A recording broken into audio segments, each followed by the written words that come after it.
In today's video, I'm going to teach you how to integrate WhatsApp into Zoho CRM. This integration allows you to effortlessly manage and keep track of your WhatsApp conversations directly from within the Zoho CRM platform.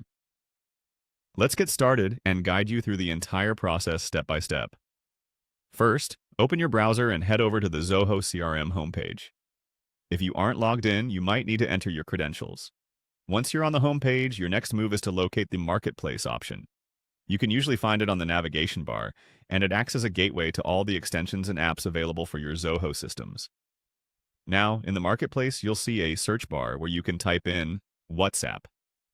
This step is crucial as it helps you quickly locate the specific extension we need, which is often among various other CRM integrations.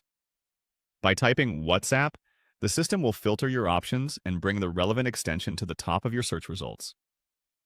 Once you have WhatsApp for Zoho CRM displayed on your screen, click on it. You're one step closer to integrating these powerful tools. Selecting this should take you to the extension's dedicated page, where you can find more detailed information. There, you'll also see an Install button. Click on the Install button to initiate the setup process. Before proceeding, you must agree to the extension's privacy policy by clicking on the corresponding checkbox. This is a standard procedure ensuring that you acknowledge how your data will be managed and protected.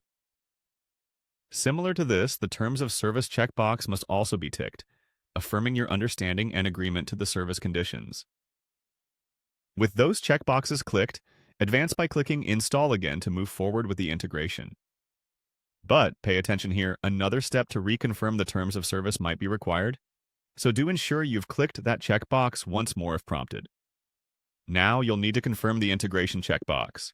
This specific action verifies your agreement to integrate the WhatsApp service into your existing Zoho CRM setup. With everything checked off, it's time to click on Continue to Install. This allows you to finalize the installation setup and bring the integration to life within your system. Next comes the user or profile selection. This step ensures that only the right team members or departments gain access to this integration depending on your business's specific needs. Once you've made your selections, simply click Confirm to finalize the integration process. And there you have it, a seamless integration of WhatsApp into your Zoho CRM, ready to enhance your communication and operational efficiency. Thank you for joining me today, and I hope this guide has made it easy for you to set up the integration smoothly. Don't forget to subscribe for more tutorials.